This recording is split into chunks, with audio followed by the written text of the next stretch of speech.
What is your biggest secret desire that you are ashamed of telling anyone? Secretly, I hope to witness the complete collapse of civilization in my lifetime. I'm very excited about it. There isn't really anything else I'm excited about, other than the prospect of having to struggle to survive. I seriously have no real goals in life other than surviving as long as I can during a collapse of civilization.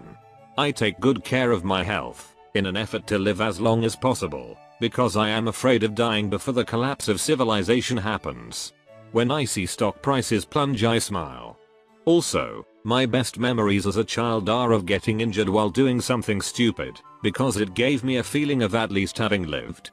I even know that I would probably die within days during a collapse, but I'm willing to accept that price. I must appear like an average 20-something to everyone around me, working a boring office job, but secretly I want to see everything around me destroyed. I want to be famous on Reddit. OMG, it's 4th you Wolfs. Can I have your autograph? Can I collect your breath in a jar? Duck. It's 4th you Wolfs. You're on Reddit? Please do and ask me anything. I want to be a house husband. All I want to do in life is write my novels, cook, clean, keep the finances, keep a nice house and fuck my wife when she wants. I am a house husband. I can tell you that it's pretty much what you think it is. I've learned some great tricks while developing my career. I can get a stain out of most clothing. I have multiple sources for all kinds of low carb low cal recipes and know the best stuff to use to remove tile grout mildew. I'm on a first name basis with my dry cleaner and know all the gossip in the neighborhood. Every day I make my wife a restaurant style breakfast, pack her lunch and get her out the door. Along with sewing and cleaning, I also take care of all the auto maintenance, scheduling, bills, etc. All she has to do is go to work and come back. We've found that it really is a mutually beneficial relationship. I just want to hug and cuddle. It's been so long since I hugged anybody. It's been over 2.5 years since I've had any physical contact over 5 seconds. Handshakes. One person poked my shoulder. People touching me for even a second feels extremely uncomfortable now. Handshake today. Time before that was somebody punched me in the face. Get a massage, a real therapeutic massage. An hour of someone fully concentrating on physical contact with you would probably be effective. I wish I was a cartoon so I could duck impossible. Those pointy boobs would hurt like the dickens. I would have to go with Jasmine from Aladdin. Something about her. This is getting creepy. Are you kidding? Jessica Rabbit all the way. In the middle of the night, I would pack one bag and drive away from my life. Not look back for 1 second and drive clear across the country. Find a small, rural town and just rebuild where nobody has an idea of who I am. I did this and started over in a new state. New friends. Sold everything. Just do it. What's stopping you? It's not the middle of the night. He keeps sleeping through it, missing his opportunities. I've secretly desired to be in some sort of wreck where I am badly injured, but will survive. The point would be to see who actually would care if my life was on the line. 9 months ago I was in an accident. I broke the C2 vertebrae in my neck, incurred a severe concussion, and almost bled to death. Everything, absolutely everything, is fine now. Just a scar that is hidden by my hair. If my head had been moved an inch in either direction at the scene of the accident, I would have been wheelchair bound for life. The 3 months I spent bedridden after the accident, in a neck brace, too F to walk very far, or bathe alone, or work, were some of the most interesting, informative months of my whole life. I learned who loves me, I learned who doesn't, and I learned who loved me for what I could do for them, and who stopped loving me as soon as I was unable to deliver. I also learned how precious and fragile our bodies are, how random and unforeseeable the moments that change everything. Seriously, I wish everyone could have a near-death experience without any consequences. It's not possible, but it's so necessary. I want a girl to need me more than I need her. I've had that happen to me. I didn't realize how big a responsibility it was until I let her down. The guilt isn't the worst part, it's the fact that you know in your heart you should feel more guilty than you are. You can't feel enough, because you don't care enough. I've been there and I broke her heart.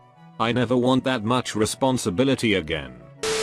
Breaking my leg so I could use a cane-like house. I'm 13. I find this to be hysterical.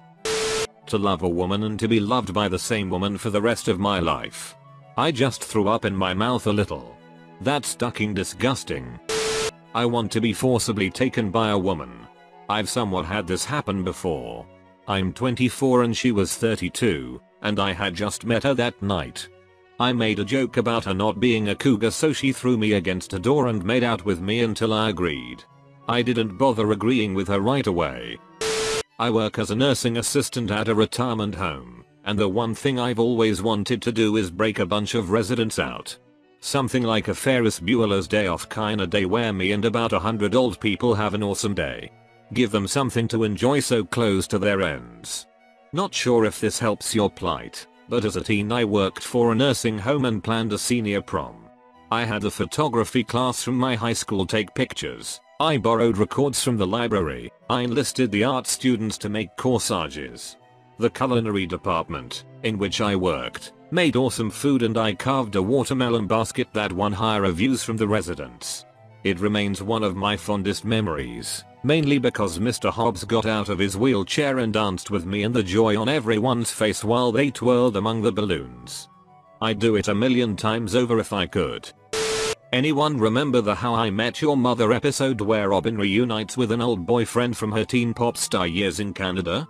And how at the beginning she dresses up super hot and prepares to tell him about her glamorous career in journalism so that she can win? One of my greatest shameful desires is to win. I want to be happier, more talented and more beautiful than all the people who have made me feel like crap for being who I was. This is why I can't wait for high school reunions when I'm 35 and a MILF. Especially when they knew you as a dude.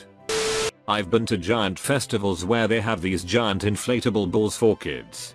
They put the kid in the bowl and have them run around in a shallow pool of water. It's like sticking hamsters in a hamster bowl and putting them in a box and watching them run around and knock into each other. I always wanted to see a kid throw up in one of those. That took an unexpected turn.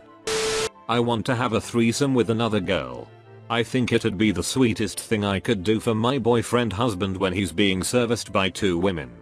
I know that girlfriends' wives usually flip out when the BF husband brings up a threesome, but I think it's awesome and would be up for it. Do guys usually find it weird if that gets brought up? Bring it up. Definitely. Young guys are going to tell you, shut yeah, do it. He'd love it. The mid to late 20s guys are going to tell you, hey, I'd worry about it being a trap and her ending up fighting with me about it later down the line. The 35-plus-year-old guys are going to tell you, that's usually what happens about a month before your wife leaves you and tells you that she has become a lesbian. I'm not saying there is no way a girl could just want to do this for the thrill with no negative repercussions at all. Indeed, people swing successfully all the time. It's just the exception more than the rule, I think. I've always just wanted to have one sassy gay friend to help me reevaluate my wardrobe.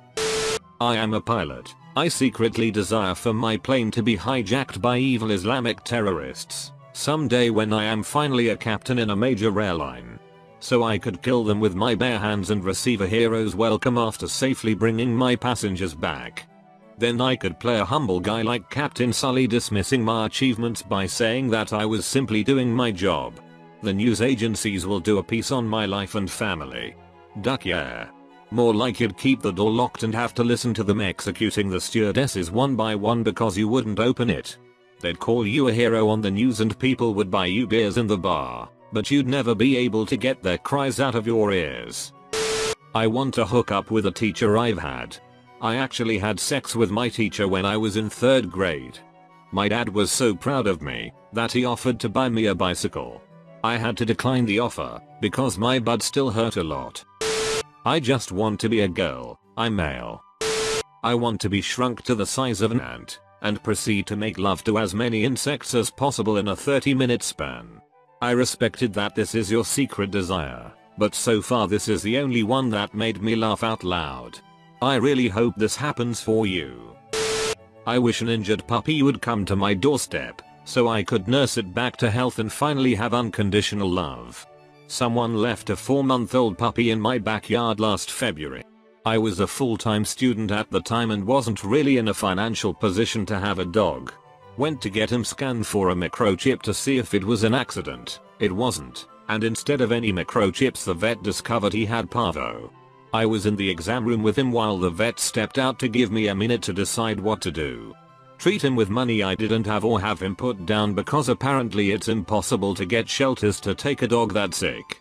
He comes over and puts his front paws on my leg and tries to climb up on my lap. While I'm sitting there bawling my eyes out feeling helpless because I can't do anything for this sick puppy, my mom calls. She can tell I'm upset and offers to help pay for the cost of getting him treated. 6 months later I have a potty trained best friend who is energetic and loads of fun. TLDR, adopt. There are tons of dogs that need help and not enough people willing to help.